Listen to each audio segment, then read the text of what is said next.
those ambulances drivers, Deputy Speaker, sir, they went through for the past 10 years. Just imagine the number of long hours they have been working using these unfit ambulances. The doctors, nurses, medical and non-medical staff, leaving their families, taking risks during COVID-19, and they are not paid overtime. And today, the Honorable Prime Minister and Minister of Finance, who should make provision of it. The Honorable Leader of Opposition, who is not here, said, and is still saying, that they left us with lots of money. Deputy Speaker, sir, the report on the state of economy presented by the Honorable Prime Minister clearly demonstrated how the former government failed in their duties.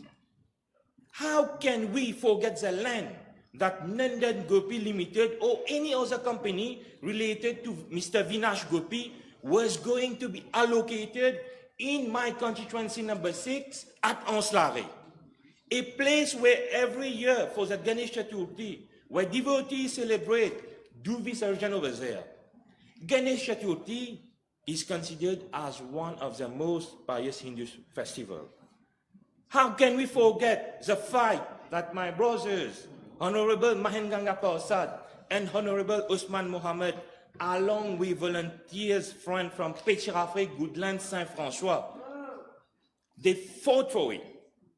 The two honorable members, Honorable Ganga Prasad and Honorable Mohammed, brought this serious issue in the parliament and in the press.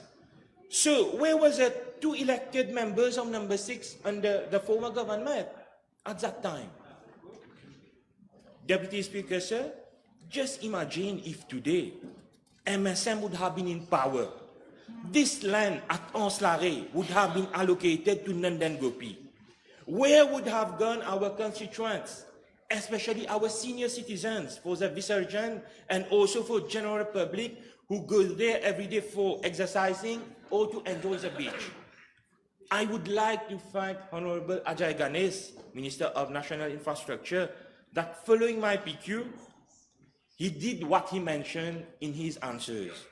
And resurfacing works were done along Chemin 20 Pieds, Grand Béthil, Cap Maléré, and I wish to highlight that this road has been in a bad state for the past 8 to 10 years.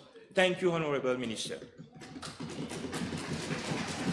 I would also like to point out an issue which happened in my constituency regarding CWA pipes. Deputy Speaker, sir, in which country in 2024 have we seen pipe over the ground? Only in Mauritius. Mr. Prankash, who was a campaign manager for MSM in number 6, is the one who gave approval to do so. These pipes should have been underground, but unfortunately, under the influence of base gas, all pipes were laid over the ground, and it is a case around the island. Deputy Speaker, sir, in number 6, you know, we have so many sugarcane fields, bushes. So every time there is a fire outbreak, if it reaches the pipes, it causes damage to the pipes and eventually causes a disruption to the water supply. I sometimes question myself, once the Honorable Leader of Opposition, who was occupying that post of my good brother, Honorable Patrick Assia-Vaden, what happened to his common sense? Common sense, neighbor? Where was the elected members of number 6, our previous regime? Where was they, Deputy Speaker, sir? They did not ask themselves. And we had 2 or 3 elected members in the previous regime. They were leading at Goodlands, Rocheter. Did they also not use their logical sense? Again now, the Honorable Prime Minister and Honorable Patrick Assia-Vaden, they should make provision, not only for same to be buried, but also to resurface the roads. Thank you, Honorable Prime Minister and Honorable Patrick Assia-Vaden. Deputy Speaker, sir, I would like to highlight the 10 billion rupees allocated to price stabilization account, which will start with an initial amount of 2 billion rupees provided in this budget.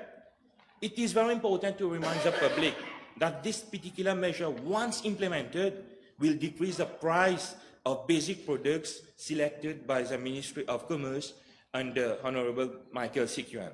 And this will reduce the burden of the public when going to supermarket. It has been a nightmare for families for the past 10 years, going to supermarkets, because the prices have skyrocketed. Why? Because the previous regime, they did so only to protect le petit copain, copine of previous regime. Let us not forget, Deputy Speaker, sir, that before 2014 general elections, families comprising of 4 to 5 members in the family, they were spending around 4,000 to 5,000 rupees to purchase the basic ration for the whole month. But what happened after that? People should question MSM. Deputy Speaker, sir, I should thank again the Minister of Finance, where the Competition Commission will be mandated to conduct pricing and profitability audit sector-wise, especially to ensure retail outlets are not overcharging consumers. Why was this not done before? The public should question again the previous regime. I should say, Deputy Speaker, sir, that the former Prime Minister didn't have guts to take such decision. And now our Honorable Prime Minister, Dr. Ramgoolam, has a guts to take this decision for the welfare of all citizens in Mauritius. He is not daring only about the future generations, but he is also daring to ensure that there is total transparency in this government, along with the Honorable Deputy Prime Minister. Deputy Speaker, sir, you might be asking me how.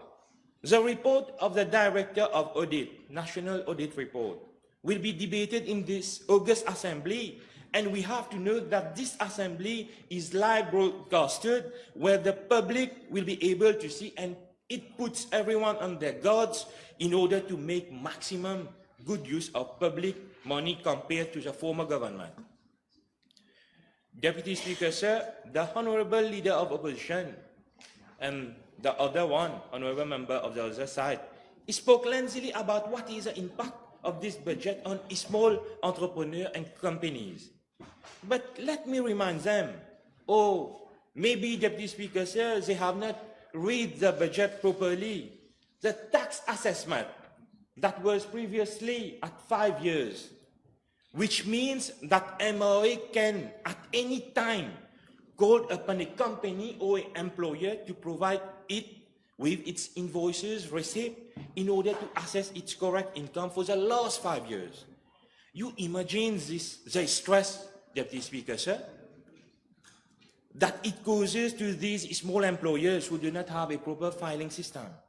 I know personally, me, Honorable Mahenganga Persad, Honorable Ramitoria, we know people personally in our constituency who have been affected, who got health-related problems because of stress and because they could not file the documents requested for the past 10 years. And now, the Prime Minister and Minister of Finance is reducing that to 2 years. So, Deputy Speaker, sir, we should applaud for this decision of the Honorable Prime Minister that in this budget, consideration is given to a small entrepreneur. I will conclude by saying what Lee Kuan Yew said: if you want to reach your goals and dreams, you cannot do it without discipline. Let us cross this bridge together with confidence, unity, and hope. Thank you, sir. Thank you. Honorable Ramdas.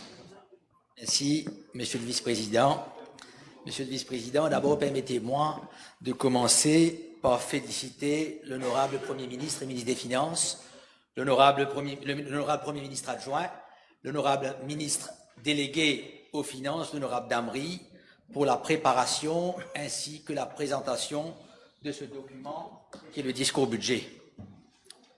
Le document constituant effectivement le Appropriation Bill 2025-2026. Monsieur le Vice-président, nous le savons tous, le seul élément constant dans notre vie, dans la vie de tous, c'est le changement. Comme dit l'anglais, nothing is permanent in life except change. Et pourtant, ce changement, Monsieur le Vice-président, suscite souvent des craintes, des appréhensions, voire même, bien souvent, une certaine méfiance.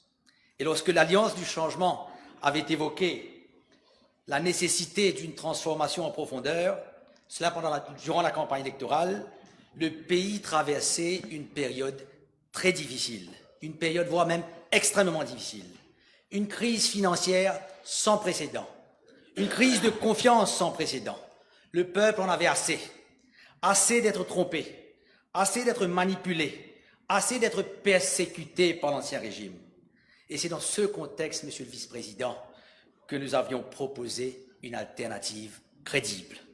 Et c'est précisément dans ce contexte, Monsieur le Vice-président, que nous avons été plébiscités par l'électorat avec une victoire sans appel de 60-0.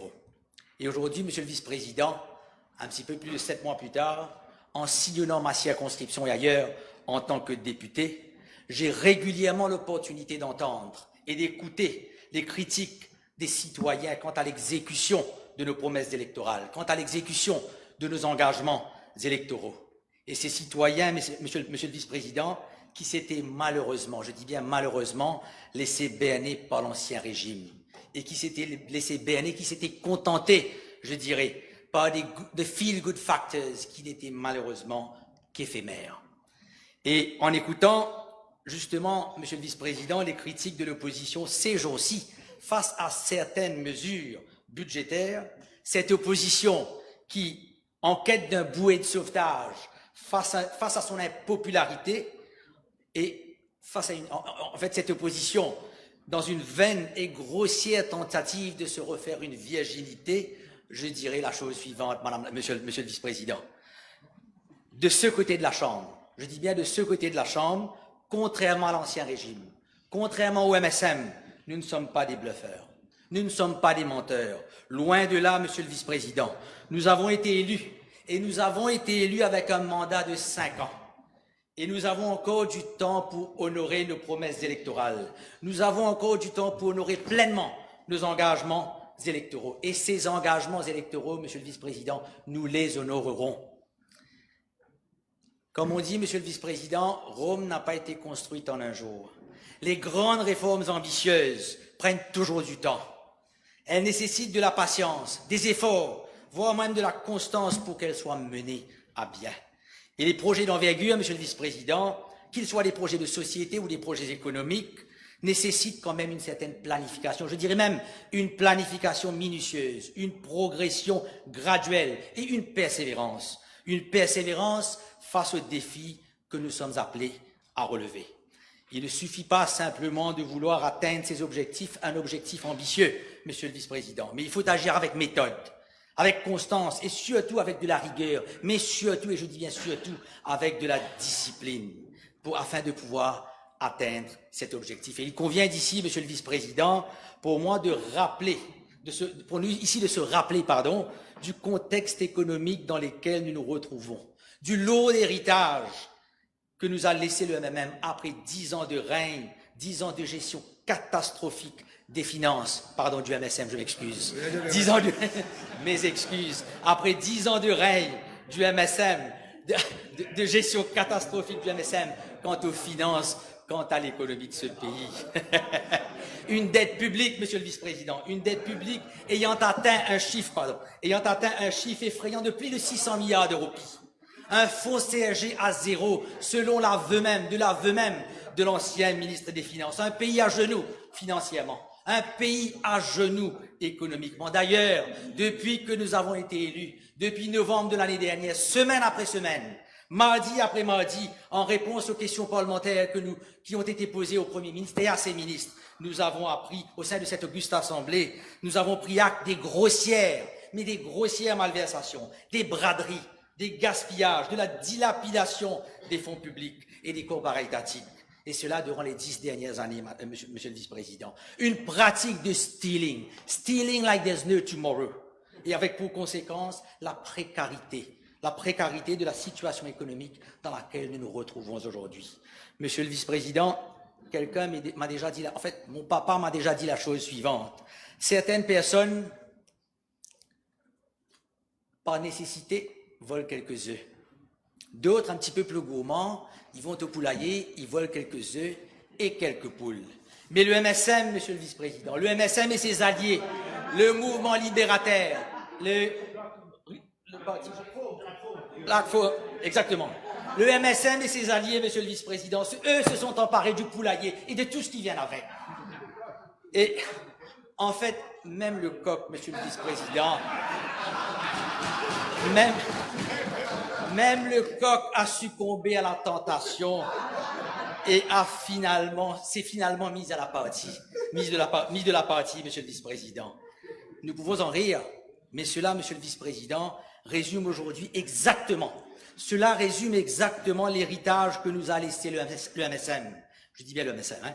L'héritage que nous a laissé le MSM. Cela résume la réalité économique avec laquelle nous devons malheureusement aujourd'hui conjuguer, de manière à ce que nous soyons regrettablement aujourd'hui contraints d'adopter quelques mesures d'austérité. Monsieur le vice-président, peut-être que nous ne communiquons pas suffisamment sur ce que nous réalisons. Et il convient ici donc pour moi pour nous de nous rappeler de quelques mesures phares préconisées dans ce budget. Des mesures qui incarnent un bon nombre, mais vraiment un bon nombre de nos promesses électorales. Notre promesse électorale, notre manifeste électoral, monsieur le vice-président, contient pas moins de 25 mesures concrètes. Et la première d'entre elles, portait sur la lutte contre la hausse des prix.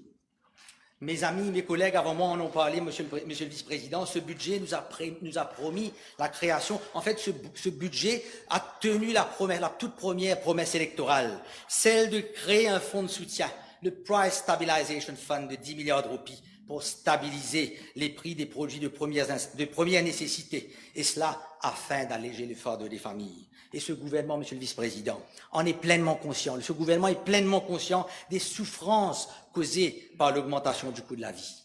Et à l'époque, monsieur le vice-président, où le pays était dirigé par le MSM, la roupie s'était fortement dépréciée.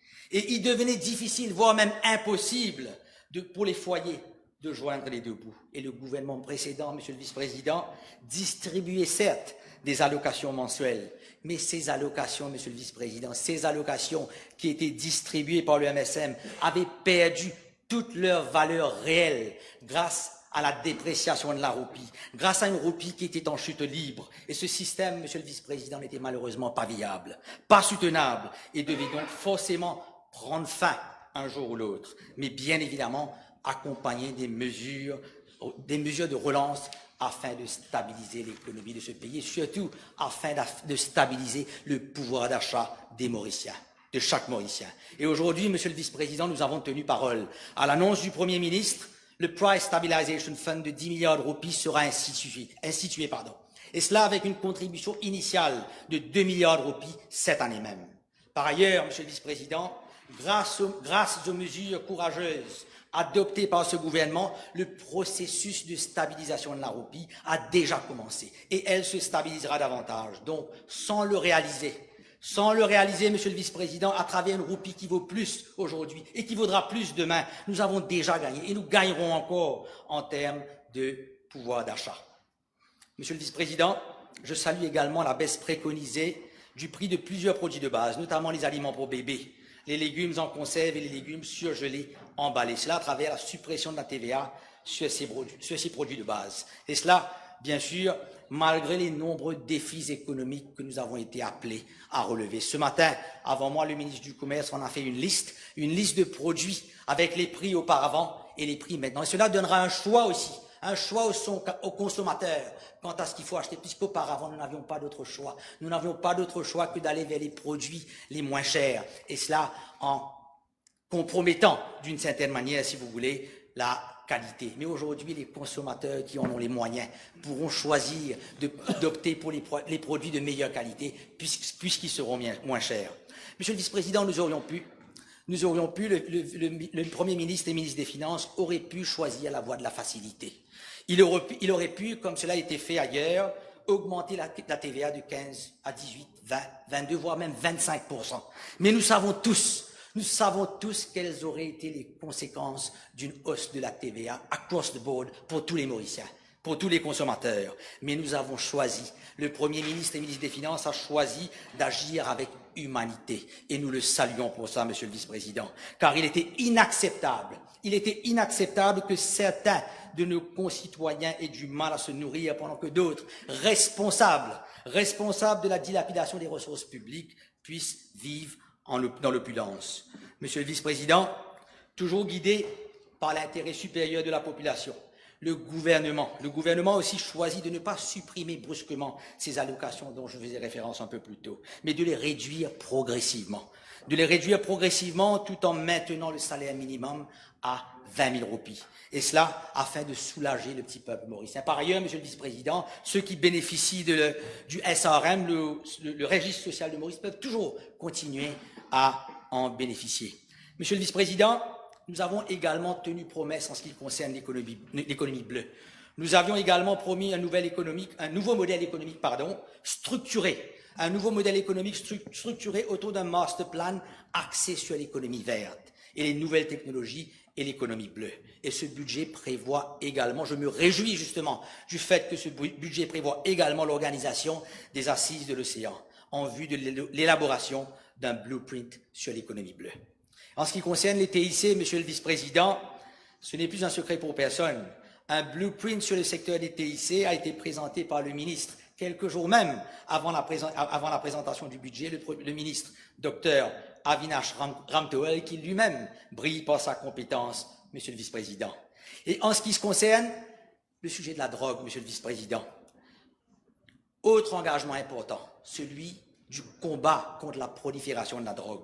Un nouveau plan national de lutte contre la drogue, axé sur la réhabilitation et la réinsertion des toxicomanes. Nous avons non seulement mis en place un National Agency for Drug Control à travers un projet de loi que nous avons tous eu l'occasion de débattre au sein de cette auguste assemblée il y a quelques semaines, à travers le projet de loi qui a été voté au sein de cette auguste assemblée. Mais ce budget, Monsieur le Vice-président, accorde maintenant une somme conséquente de 70 millions de roupies à cette institution afin qu'elle puisse fonctionner efficacement. Car oui, Monsieur le Vice-président, ce fléau, le fléau de la drogue, il est bien réel.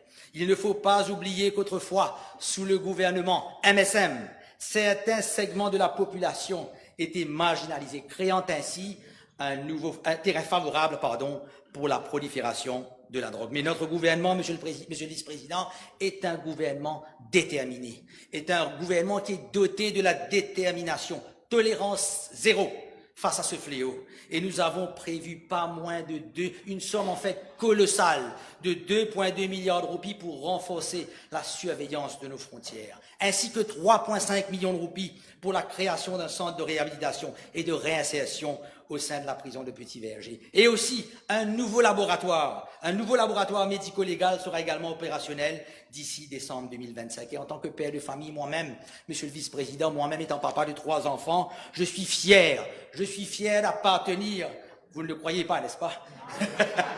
Donc, père de 3 enfants, je suis fier d'appartenir à un gouvernement qui pense à l'avenir, un gouvernement qui songe à l'avenir et à l'avenir de nos enfants, à leur sécurité et à la création de la richesse pour les générations futures, Monsieur le Vice-président. Monsieur le Vice-président, la lutte contre la drogue, comme je le disais, ne peut se faire en fait sans passer par une promotion active du secteur sportif, puisqu'on compte sur les jeunes de ce pays. La jeunesse représente l'avenir de ce pays, Monsieur le Vice-président. Âgé de 46 ans, moi-même, je me considère comme étant relativement jeune. Et c'est précisément pour cette raison que je salue la dotation d'une enveloppe de pas moins de 1,1 milliard de roupies qui sera allouée à ce ministère, le ministère de la Jeunesse et des Sports, pour le développement de ce secteur. Monsieur le Vice-président, le bien-être de nos concitoyens est au cœur de notre action. Un peuple en bonne santé est un peuple épanoui. Dans cette même logique, nous saluons la décision du gouvernement de taxer les aliments sucrés Et alors que 20,1% des adultes mauriciens souffrent de diabète, selon les données de la Fédération internationale du diabète, il est urgent d'agir, monsieur le vice-président. Il était urgent d'agir. Et je dois vous dire que moi-même, j'ai commencé à me priver des sucreries. Je parle ici sous la correction de mes collègues avec qui je partage le repas du midi.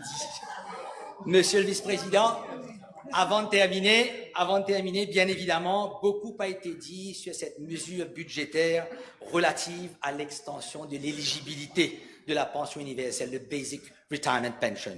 Et je ne souhaite pas ici répéter ce qui a déjà été dit, mais je me contenterai de dire ceci, monsieur le vice-président. Un gouvernement responsable, un premier ministre responsable a le devoir et l'obligation morale d'agir en bon père de famille. Cela comprend aussi, monsieur le vice-président, prendre des décisions qui ne soient pas au goût de tous. Cela comprend aussi prendre des décisions qui ne soient pas nécessairement les plus populistes, mais qui sont malheureusement nécessaires, qui sont malheureusement impératives pour la survie économique de cette nation. Et un politicien, monsieur le vice-président, un politicien se penche sur les prochaines élections.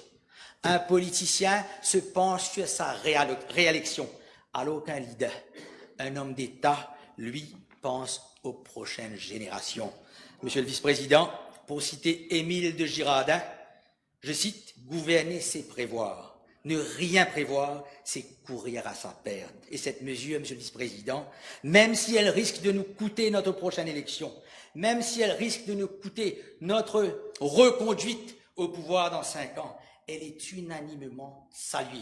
Elle est unanimement plébiscitée par les experts de la finance, les comptables, les actuaires qui, eux, contrairement à nous, peut-être les politiciens, qui, eux, réagissent de manière dépassionnée, qui, eux, réagissent de manière totalement rationnelle. Monsieur le vice-président, cette responsabilité, nous la devons. Nous la devons à nos enfants, pour la postérité. Dans 5 ans, monsieur le vice-président, le peuple nous jugera. Mais dans 10, 15, 20, voire même 25 ans, ce sont nos enfants qui nous jugeront. Et comme j'ai dit, j'en ai 3, et je suis sûr qu'ils vont me juger. Et à un moment ou à un autre, nous aurons à leur fournir des réponses. Nous aurons à leur rendre compte. Et la question suivante nous sera posée par nos enfants. Qu'avons-nous fait? Qu'avons-nous fait là au moment où il fallait le faire? Et moi, je leur dirai, et je leur dirai fièrement, monsieur le vice-président, que je me suis placé du bon côté de l'histoire afin de ne pas hypothéquer leur avenir, afin de ne pas hypothéquer la nation mauricienne et afin de ne pas hypothéquer les générations futures. Donc, en guise de conclusion, monsieur le vice-président, je citerai l'ancien président français Jacques Chirac qui disait ceci, je cite, « La politique ne consiste pas à suivre le courant, mais à indiquer le cap. » Et c'est justement ça que nous faisons. La démarche courageuse, la démarche audacieuse de ce gouvernement, la démarche courageuse et audacieuse du Premier ministre, la démarche courageuse et audacieuse de cette équipe de ce côté de la Chambre consiste précisément à faire cela, indiquer le cap et jeter les jalons afin d'assurer un avenir meilleur pour les générations futures. Et ce budget, monsieur le vice-président, consiste précisément à atteindre cet objectif, précisément à jeter les jalons pour la génération future. A bridge to the future, un pont vers l'avenir, from abyss to prosperity. Vive la prospérité. Merci, monsieur le vice-président. Thank you. Shall we vote now? Yes. So I suspend the sitting for half an hour.